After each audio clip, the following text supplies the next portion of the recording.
Venus അല്ലെങ്കിൽ ശുക്രൻ എന്ന ഗ്രഹത്തെ പറ്റിയുള്ള വസ്തുതകൾ. ഒന്നാമതായി, ശുക്രൻ എന്ന ഗ്രഹത്തിലെ ഒരു ദിവസം എന്ന് പറയുന്നത് അതിൻ്റെ ഒരു വർഷത്തേക്കാളും നീളം കൂടുതലാണ്. സൂര്യന് ചുറ്റും ഒരു ഭ്രമണം പൂർത്തിയാക്കുന്നതിനേക്കാൾ കൂടുതൽ സമയമാണ് അതിൻ്റെ അച്ചുതണ്ടിൽ ഒരു പ്രാവശ്യം കറങ്ങുവാൻ. രണ്ടാമത്തെ വസ്തുത എന്ന് പറയുന്നത്, ശുക്രൻ എന്ന ഗ്രഹം ബുധൻ എന്ന ഗ്രഹത്തേക്കാൾ ചൂട് കൂടിയതാണ്. ഏകദേശം 462 ഡിഗ്രി സെൽഷ്യസ് ആണ് ശുക്രൻ എന്ന ഗ്രഹത്തിൻ്റെ ഉപരിതല താപനില. ഇതിൻ്റെ കാരണം കാർബൺ ഡൈ ഓക്സൈഡ് ഏകദേശം ശുക്രൻ എന്ന ഗ്രഹത്തിൻ്റെ അന്തരീക്ഷത്തിൻ്റെ 90% ഉണ്ട്.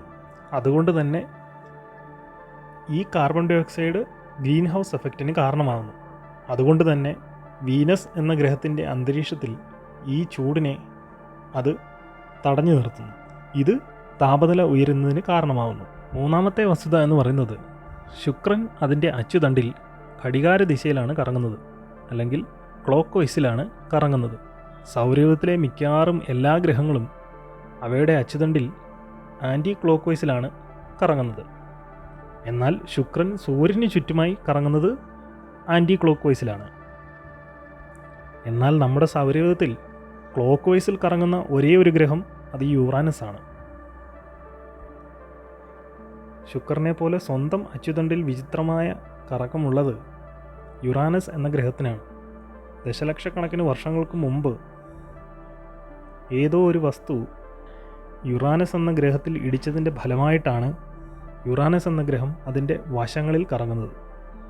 ഇതുപോലെ ഏതോ ഒരു കൂട്ടിയിടിയുടെ ഫലമായിട്ടാണ് ശുക്രൻ എന്ന ഗ്രഹവും ഇങ്ങനെ കറങ്ങുന്നത് എന്നാണ് ഇപ്പോൾ വിലയിരുത്തുന്നത്.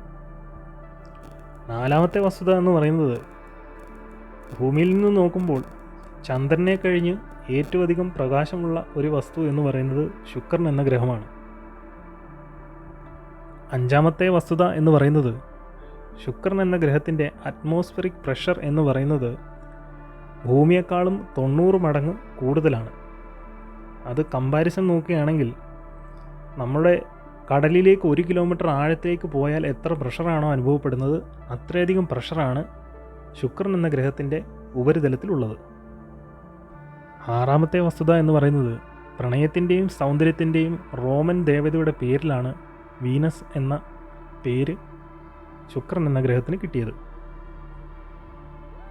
ഭൂമിയുടെ ട്വിൻ സിസ്റ്റർ എന്നും വീനസിനെ വിളിക്കുന്നുണ്ട്.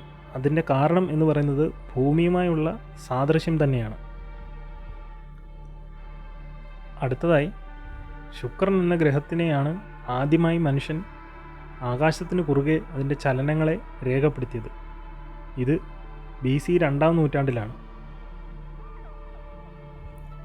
അടുത്തതായി, ഭൂമിയെ പറ്റിയുള്ള ചില വസ്തുതകൾ നോക്കാം. ഒന്നാമതായി, ഭൂമി ശരിക്കും ഒരു വൃത്താകൃതിയിലല്ല ഉള്ളത്. ഇതിൻ്റെ കാരണം ചന്ദ്രൻ ഭൂമിയുടെ മേൽ ചെലുത്തുന്ന ബലം മൂലം ഭൂമിയുടെ ഇക്വേറ്റർ അത് പുറത്തേക്ക് തള്ളി ആണ് ഉള്ളത്, ബൾജായിട്ടാണ് ഉള്ളത്. അതുകൊണ്ട് തന്നെ ഭൂമിയുടെ ഷേപ്പ് എന്ന് പറയുന്നത് ഏകദേശം ഒരു മുട്ടയുടെ ആകൃതി എന്ന് വേണമെങ്കിൽ പറയാം. അടുത്തതായി, ഭൂമിയിലെ ഏറ്റവും വലിയ ജീവനുള്ള ഘടനയാണ് പവിഴപ്പുറ്റുകൾ. അതുപോലെ തന്നെ ഭൂമിയുടെ 3ാമത്തെ ധ്രുവമായാണ് ടിബറ്റൻ പീഠഭൂമിയെ അറിയപ്പെടുന്നത്. മറ്റൊരു കാര്യമാണ്, സസ്യങ്ങളും ശ്വസിക്കാറുണ്ട്. അത് രാത്രിയിലാണ് എന്ന് മാത്രം. മനുഷ്യനെ പോലെ തന്നെ ഓക്സിജൻ ശ്വസിക്കുന്നവയാണ് സസ്യങ്ങളും. ഇത് നടക്കുന്നത് രാത്രിയിലാണ്. അതുകൊണ്ടാണ് മുറിക്ക് അകത്ത് ചെടികളൊന്നും വെക്കാൻ പാടില്ല എന്ന് പറയുന്നതിൻ്റെ കാരണം. യൂറോപ്പ് വലിപ്പത്തിൽ 2ാമത്തെ ചെറിയ ഭൂഖണ്ഡമാണ്. എന്നാൽ ജനസംഖ്യയിൽ 3ാമത്തെ വലിയ ഭൂഖണ്ഡമാണ് യൂറോപ്പ്. എന്തുകൊണ്ടാണ് ടിബറ്റൻ പീഠഭൂമിയെ 3ാമത്തെ ധ്രുവം എന്ന് വിളിക്കുന്നത്? അതിൻ്റെ കാരണം, ഏകദേശം 46,000-ത്തിലധികം ഹിമാനികളാണ് ടിബറ്റൻ പീഠഭൂമിയിലുള്ളത്. ധ്രുവത്തിന് പുറത്തുള്ള ഏറ്റവും വലിയ ശുദ്ധജല സംഭരണിയാണ് ടിബറ്റൻ പീഠഭൂമിയിലുള്ളത്. ചൈനയിലെയും തെക്കുകിഴക്കൻ ഏഷ്യയിലെയും ദശലക്ഷക്കണക്കിന് ആളുകളാണ് ഈ ഹിമാനിയിൽ നിന്ന് ഉത്ഭവിക്കുന്ന നദിയിലെ ജലം ഉപയോഗിച്ച് കഴിയുന്നത്. വർദ്ധിച്ചു വരുന്ന കാലാവസ്ഥാ വ്യതിയാനങ്ങൾ മൂലം ഹിമാനികൾ വളരെയധികം വേഗത്തിലാണ് ഉരുകുന്നത്. 6.5% 2000 മുതൽ 2020 വരെയുള്ള കാലഘട്ടത്തിൽ ഇങ്ങനെയുള്ള ഗ്ലേഷ്യേഴ്സ് ഉരുകി മാറിയത്. ഇതുകൊണ്ട് തന്നെ ഭാവിയിൽ ഈ നദികൾ ഉപയോഗിച്ച് കഴിയുന്ന ദശലക്ഷക്കണക്കിന് ആളുകളെ അത് കാര്യമായി തന്നെ ബാധിക്കും എന്നാണ് പഠനങ്ങൾ സൂചിപ്പിക്കുന്നത്.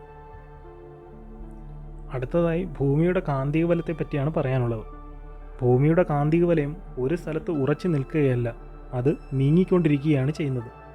ഭൂമിയുടെ മാഗ്നറ്റിക് നോർത്ത് എന്നറിയപ്പെടുന്ന ഈ കാന്തിക വലയം ഏകദേശം 15 കിലോമീറ്റർ എന്ന വേഗത്തിലാണ് വർഷത്തിൽ നീങ്ങിക്കൊണ്ടിരിക്കുന്നത്.